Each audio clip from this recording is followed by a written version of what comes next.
Okay, so let's continue our discussion. So we will have the last two topics under annuity. So let me have first the second to the last, which is the amortization. So when we say amortization, it is any method of repaying a debt or utang, including the principal and the interest. Kasama yun ha, pag nagbayad ng utang, kasama yung principal at yung interest. Usually, by series of equal payments. So as you can see, dahil ito ay equal payments, kaya si amortization ay klase pa rin ng annuity. Okay? And commonly, the payment should be paid in equal interval of time. Okay? So, ang best example ng mga amortization natin is, halimbawa, pag kumuha tayo ng personal loan, car loan, house loan, yon. Kasama din yung, halimbawa, yung honorarium na tinatawag natin. Halimbawa, nagsulat ako ng libro. Tapos, provided na yung libro ay nasa market pa rin, halimbawa, ginagamit pa rin. So, continuously, makakakuha ako ng honorarium. Okay? So, yung honorarium niya yun ay equal payment. So, provided may condition yun, provided na yung librong sinulat ko ay ginagamit pa rin or nasa market pa rin or binebenta pa rin. Kasi once na, kasi yung libro nag-obsolete kasi yan eh. So, pwede siyang pwedeng mag-stop yung marketing niyan at a certain period of time. So, halimbawa, nagkaroon ng revision yung libro at hindi na ako kasama as author, okay? So, therefore, mag-stop na rin yung honorarium ko.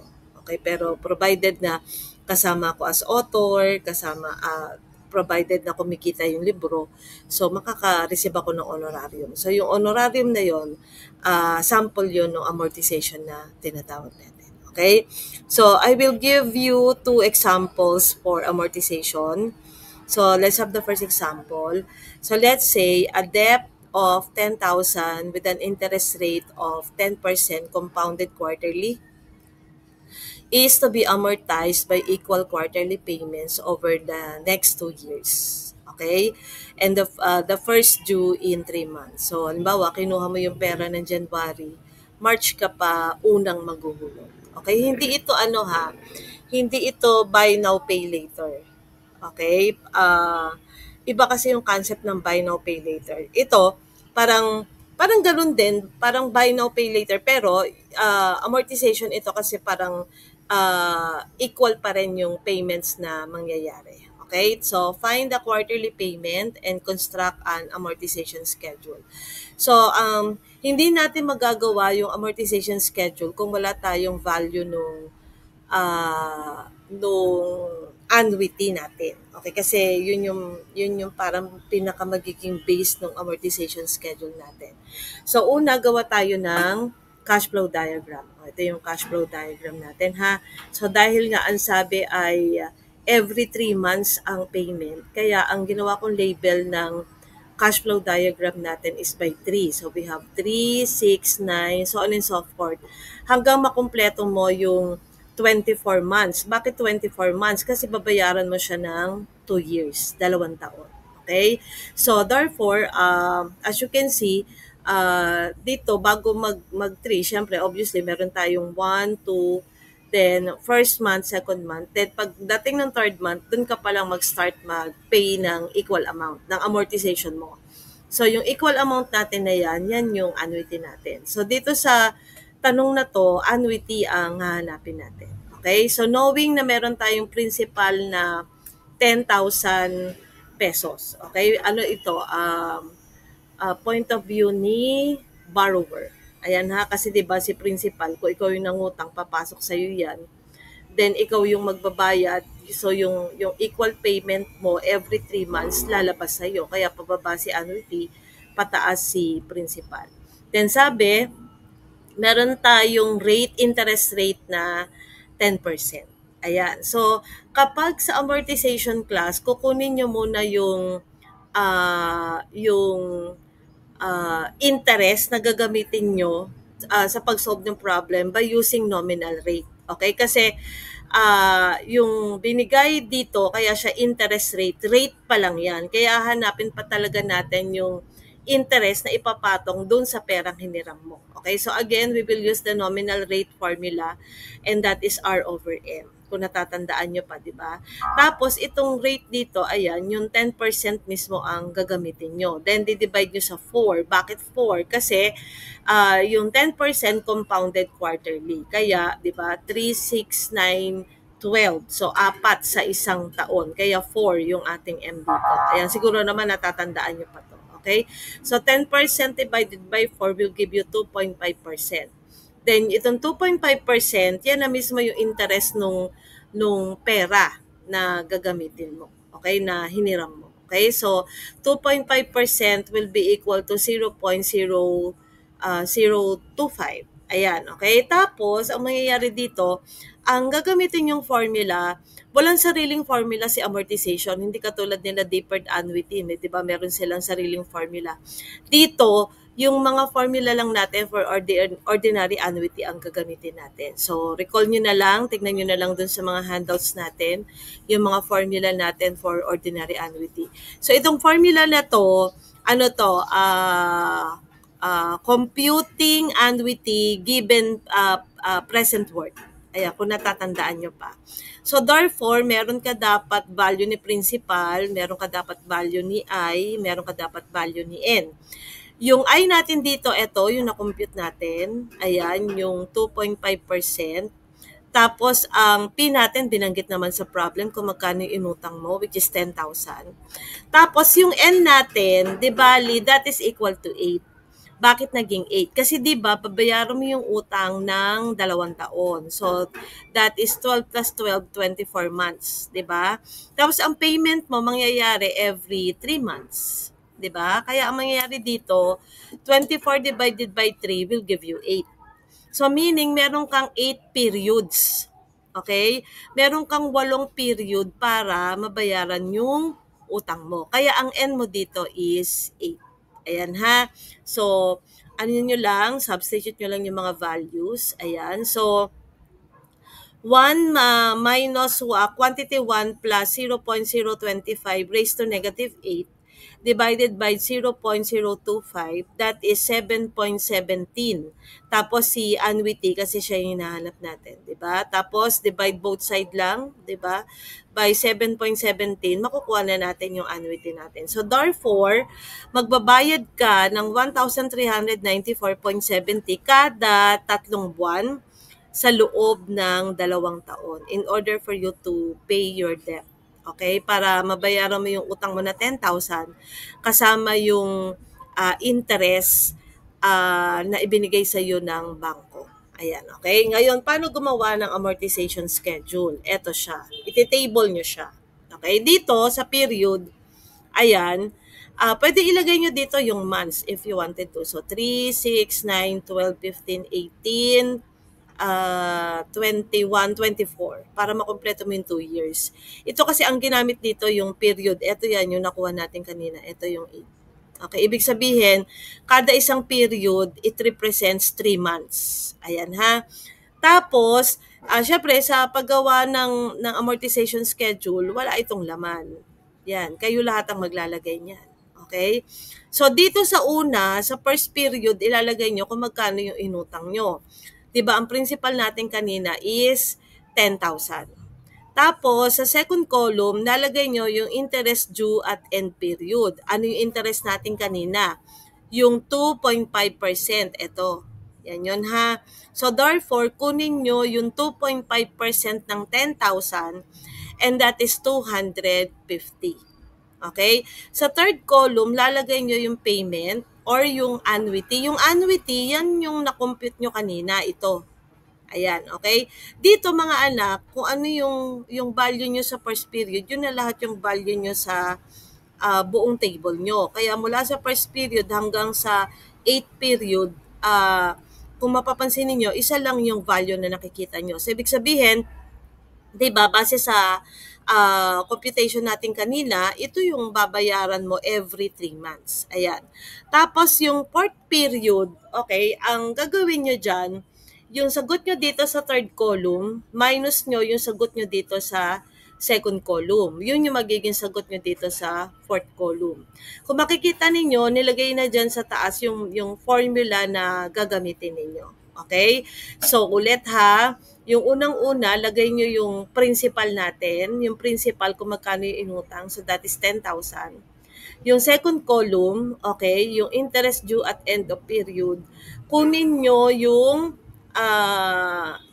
percentage ng nominal rate na nakuha nyo dun sa principal. Kasi di ba yung nominal rate natin is 2.5%, kaya kunin nyo yung 2.5 ng 10,000. So that is 250. Tapos lagyan nyo dito yung annuity na na-compute natin. Tapos sa last column, kung ano yung sagot nyo dito sa third column, minus nyo lang yung sagot nyo dito sa second column. Ayan, no? Sundan nyo lang yung formula. Ayan. So, yun yung magiging sagot dyan. Tapos, pagdating dito sa second period, eto naman yung formula natin, ha? Okay. One previous, eto yon yung 10,000, minus yung fourth column sa una. So, 10,000 minus 1,144.67, eto ang sagot. Okay? Tapos, pagdating dito, kunin nyo ulit yung 2.5% nito. Yun naman yung sagot dyan. Okay? Tapos ito, fix naman na to eh. Diba? Wala na tayong problema dyan. Then, pagdating sa fourth column, ganun ulit. Yung sagot nyo dito sa third column, minus nyo yung sagot nyo sa second column. Yun yung sagot dito. Okay? Tapos pag ulitin nyo lang hanggang matapos kayo. Kaya pagdating sa third period, okay, paano ito kukunin? 8,855.33 minus ha, yung 1,173.29. Ito ang sagot. Okay? Tapos, second column, kunin nyo ulit yung 2.5% nitong 7,682. Yun ang sagot dito. Fix naman ito. Tapos ito, third column minus yung second column. Ito naman yung sagot. Okay? O, next, punta tayo sa fourth. Paano kukunin yung fourth? Yung nauuna, ito, minus nyo yung 1,202. So, 7,682 minus 1,202, ito ang sagot. Okay? Tapos ulit, ito, kunin nyo yung 2.5%, yun ang ilalagay nyo dito. Tapos pagdating dito, itong third column minus yung second column, ito yung sagot dito. Okay? Then, pagdating dito, paano ito nakuha? Ito, minus nyo yung 1,202. So, 6,479.42 minus nyo yung 1,202. Ito ang sagot. Tapos, kunin nyo yung 2.5% ito ang sagot. Then, dito, itong third column minus nyo to, ito yung sagot.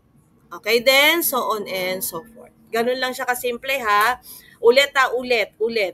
So, yung first period natin, kung magkano yung principal na inutang mo, then kunin mo yung 2.5% nito, yung nakuha mo sa nominal rate, yun na ilalagay mo dito. Tapos kung magkano yung annuity mo, yung fixed payment, ayan, yun na ilalagay sa third column. Then sa fourth column, third column minus second column, yun na ilalagay dito. Then yung susunod na period, paano ito nakuha? Okay? First previous, okay, so that is 10,000 minus 1,144, ito ang sagot. Okay? Tapos kunin mo ulit yung 2.5% nito, yun na ilalagay dito. Then ito, third column minus 2, yun ang sagot dito. Then pagdating sa third period, paano ito nakuha? Yung second period minus yung 1,173. Dito na ha. Ito minus ito. Yun ang ilalagay dito. Tapos kunin ulit yung 2.5% ito, yun ang ilalagay dito. Fourth column minus third column, yun yung, third column minus second column, yun ang ilalagay dito. Ayan. Tapos dito, pagdating dito, 7,682 minus 1,202, yun ang sagot dito. Kunin mo yung 2.5% ito, yun ang sagot dito. Then, ito, i-minus mo dito, yun ang sagot dito. Okay, next. Paano nakuha to? Ito, minus mo dito. Tapat-tapat lang. Ito, minus mo dito. Yun ang sagot dito. Kunin mo yung 2.5% nito, yun ang sagot dito. Okay? Tapos, ito, subtract mo dito, yun ang sagot dito. Okay, next. Paano nakuha to? Ito, subtract mo dito, yun ang sagot dito. Kunin mo yung 2.5% ito, yun ang sagot dito. Tapos, ito, subtract mo dito, yun ang sagot dito. Okay? Next, paano ito nakuha? Ito, subtract mo dito. Tapat-tapat lang ha. Previous lang. Ito, subtract mo dito, yun ang sagot dito. Kunin mo yung 2.5% ito, yun ang sagot dito. Okay? Ito, subtract mo dito, yun ang sagot dito. Last, paano nakuha to? Ito, subtract mo dito, yun ang sagot dito. Kunin mo yung 2.5% ito, yun ang sagot dito. Okay? Ito, subtract mo dito, yun ang sagot dito. Ngayon, paano namin malalaman, ma'am, kung tama yung sagot namin? Una ha, dapat sa last period, yung dulong-dulo, eto, yung sagot mo sa first column equal sa sagot mo sa last column. Yung sagot mo dito equal dapat sa sagot mo dito. Okay lang kung magkaroon ng discrepancy sa sentabo, okay lang yan. Minsan, 1,361 dito, tapos dito, 1,360. Okay lang yan. Basta wag lang masyadong malaki yung difference, ha? Nagkaka-discrepancy talaga yan kasi nagra-round up tayo ng round up. Okay, isa pa. O, kailangan ha, pareho yung sagot sa dulo. Pag tinotal mo to, ayan na yung support column, pag tinotal mo yan, dapat equal sa principal mo. Dapat equal dito. So, 9,999.97, pag na-round up mo yan, 10,000 na rin naman yan. So, equal siya dito. Isa pa, total mo tong annuity. Total mo. Tapos, minus mo tong interest. Ayan, minus mo to. 11,157.36 minus 1,157.39. Dapat ang sagot equal dito. Yan ha. So, yun yung mga paraan na pwede nyong gamitin para ma-check kung tama yung sagot ninyo. Una, ulit ha, kailangan equal yung first column, yung last sa first column at saka yung last sa fourth column, dapat equal sila. Tapos total nyo tong last column, dapat equal sa principal. Tapos, add nyo yung annuity, add nyo yung interest, subtract nyo si interest kay annuity, dapat same ng principal ang sagot. Ayan, okay? Let's have another problem. Ayan. So, a debt of 10,000 with an interest rate of 10% compounded quarterly is to be amortized by 5 equal payments at the end of 3 months. The first payment is to be made after 2 years. Find the quarterly payment and construct an amortization schedule. Eto mga anak, ito talaga yung amortization na buy now, pay later. Parang ganon. Okay? Hiram ka muna, tapos after 2 years ka magsisimulang magbayad. Pero mga anak, kahit after 2 years ka magsisimulang magbayad, tumatakbo pa rin yung interest niya. Ayan ha, sa paliwanag natin. Dito ang gagamitin ko, point of view ni lender. Point of view ni lender ha, kaya palabas yung 10,000, yung principal natin, tapos papasok sa kanya yung mga annuity. Diba? Kasi babayaran siya, kaya papasok sa kanya yung mga annuity. Okay? So, dito mapapansin ninyo, ang label natin is by 3 ulit. Kasi diba, ang bayad is at the end of 3 months. So, 3, 6, 9, 12, 15, 18, 21. Tapos, diba, ang sabi, after 2 years ka pa magbabayad. Kaya doon sa ika-24th month, doon ka palang mag-start magbayad. Tapos, pagdating ng 24th month, okay, every 3 years ulit, mag-a-annuity ka na. Ma'am, bakit hindi na to by 3? Ginawa ko lang tong hindi by 3 para lang makita ninyo na mag-start ka ng mag-annuity pagdating sa period na to. Pero pwede din naman yan para hindi kayo malito kasi ang usapan dito is every 3 months. So 24, 27, 30, 33, 36. Pwede naman yon. Okay? Basta i-indicate nyo lang na after 2 years ka pa mag-start magbayad. Ito ginawa ko lang ganyan para lang malaman ninyo na dito sa period na to, mag-start ka ng mag-annuity. Ayan, okay? So kung titignan natin, kung sa 24 months pa ako mag-start magbayad ng utang ko, lumalabas ang pinaka zero period ko is yung 21 months, 'di ba? Yung ika-21 months ko. Kaya naglagay ako ng zero dito.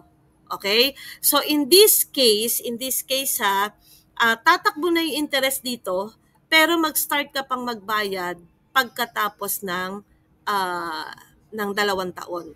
yung ikalawang taon, doon ka palang mag-start magbayad. Kaya titignan ninyo, sa 24, doon palang ilalagay yung arrow up na magre-represent kay annuity. Ayan ha. Tapos ganun ulit, katulad ng ginawa natin sa problem number 1, kunin muna natin yung interest using nominal rate. Ayan, so that is R over M. Again, that is 10%, yung binanggit sa problem na interest rate. 10% divided by 4, again, that is 2.5 or 0.025. Ayan ha. Tapos dito, dahil deferred ito, deferred annuity itong mga anak paano yan naging deferred? Kasi nga, hindi ka agad magbabayad. Kung natatandaan nyo pa, di ba, ganun ang condition sa deferred. Kaya perfect example nga nito is yung mga buy now, pay later. Di ba?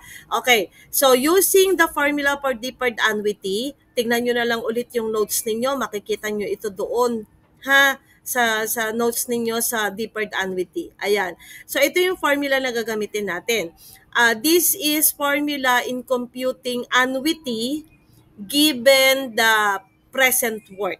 Ayan ha. So, ito yung formula natin. Ngayon, ano yung magiging N natin? Ang N natin is will be equal to 5. Bakit 5? Kasi di ba 5 hulog mo lang babayaran yung utang. Kaya ang N mo is 5.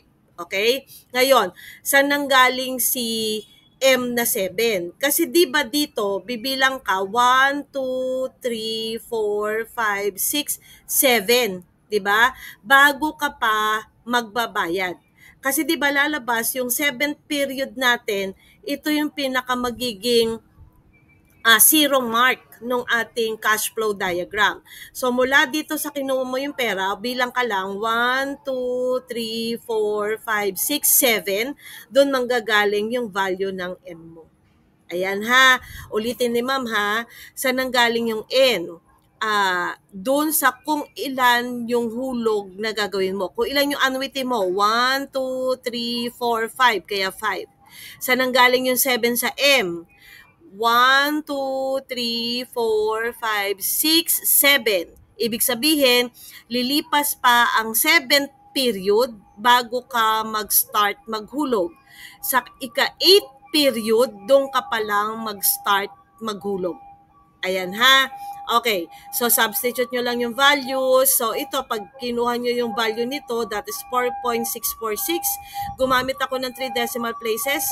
Then ito, pag kinuha nyo yung value, ito ha, ito, ang sagot naman dyan is 0.841. Okay, tas multiply nyo tong dalawa, ang sagot is 3.907. Meron pa tayong A dito. Then, divide both sides by 3.907. So, therefore, ang annuity natin is 2,559.51. So, ibig sabihin, pagdating ng ika-24th month, maghuhulog ka na ng 2,559.51. Pero ito ay every 3 months. So, 24, 27, 30, 33, 36. Hanggang matapos mo yung ika-36 months, doon mo na siya mapupulipid. Doon ka palang makakabayad ng utang. Ganito itsura ng amortization schedule nito. Ayan, okay? So, lagay nyo ulit dito yung period. So, yung period again ha, ito yan ha, yung 3, 6, 9, 1, 2, 3, 4, 5, 6, 7, 8, 9, 10, 11, 12. Okay? Kaya we have here 12. Ayan, hanggang 12 siya ha. Tapos ganun ulit, lagay nyo ulit yung inutang, yung principal, which is 10,000. Tapos kunin nyo yung interest niyan, using yung interest na nakuha ninyo. Ha, yung 2.5%. Kaya, 2.5% ng 10,000 is 250.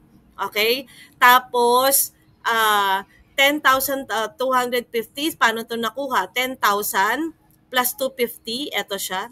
Tapos, kunin nyo ulit yung 2.5% nito, yun na ilalagay nyo dyan. Tapos, add nyo yung dalawa, okay, ito naman yung sagot dyan. Tapos, kunin nyo ulit yung 2.5% ito, yun ang sagot dyan. Tapos, add nyo itong dalawa, yun ang sagot dito. Kunin nyo ulit yung 2.5% ito, yun ang sagot dyan.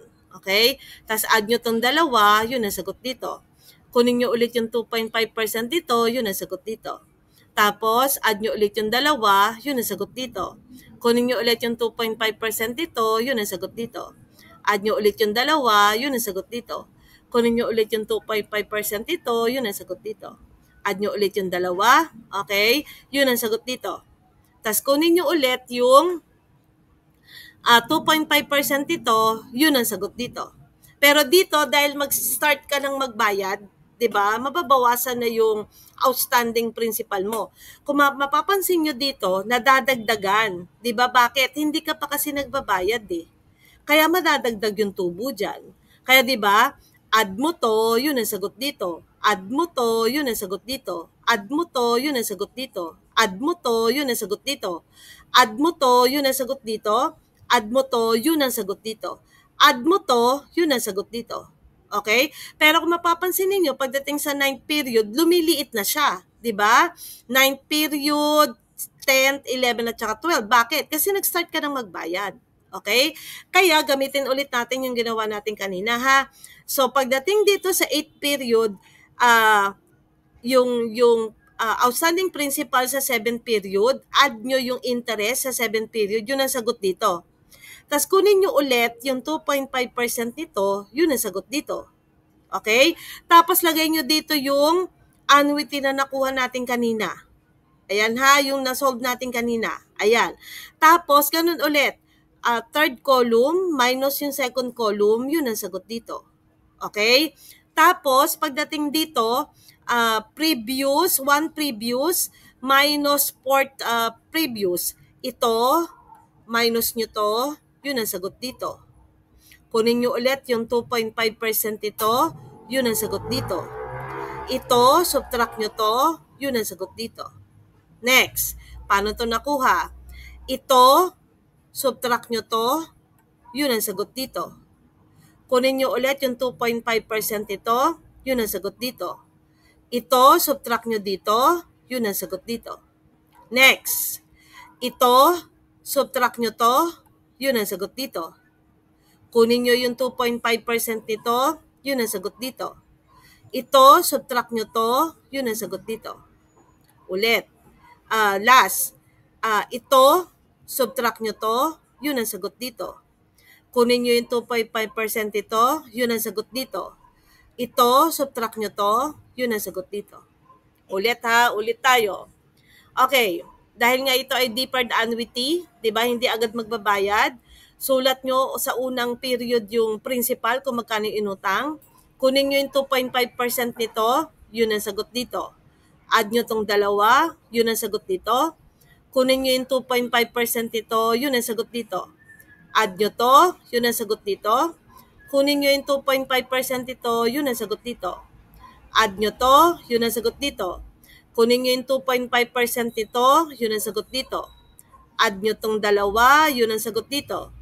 Kunin nyo yung 2.5% nito, yun ang sagot dito. Add nyo to, yun ang sagot dito.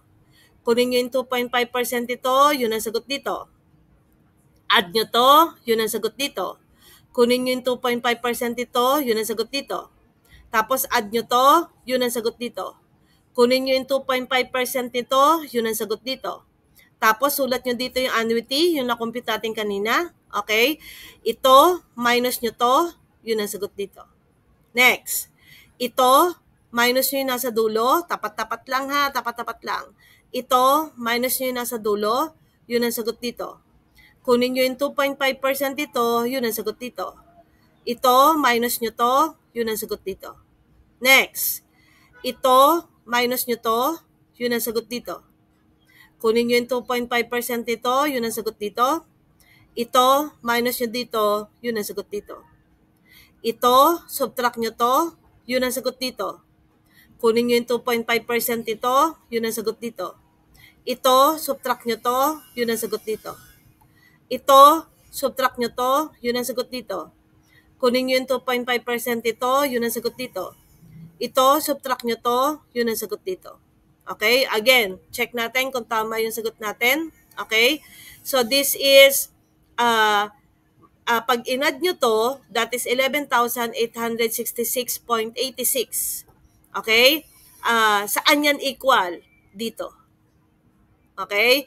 Bakit dito ma'am? Ba't hindi ako doon titingin? Kasi dito ka palang mag-start magbayad. 'Di ba? Dito ka palang mag-start magbayad. Kaya yung sagot dito, equal dito. Doon sa period kung kailan ka unang nagbayad. Okay? Tapos ganun ulit. Add nyo yung annuity natin, subtract nyo yung interest natin. So therefore, kung ano yung kakalabasan, equal dito. So, 12,793.05 minus 2,793 equal to 10,000. So, dito siya i-equal. Okay? Kasi ito, kabuuan. Kabuuan ha. Kaya binabalance natin yan dito sa principal na inutang mo. Pero dito, ayan, dahil dito ka pa lang na naman nag-start magbayad, yung total nito equal sa principal mo nung first payment mo, which is the 8th period. Ayan, okay? So that is amortization.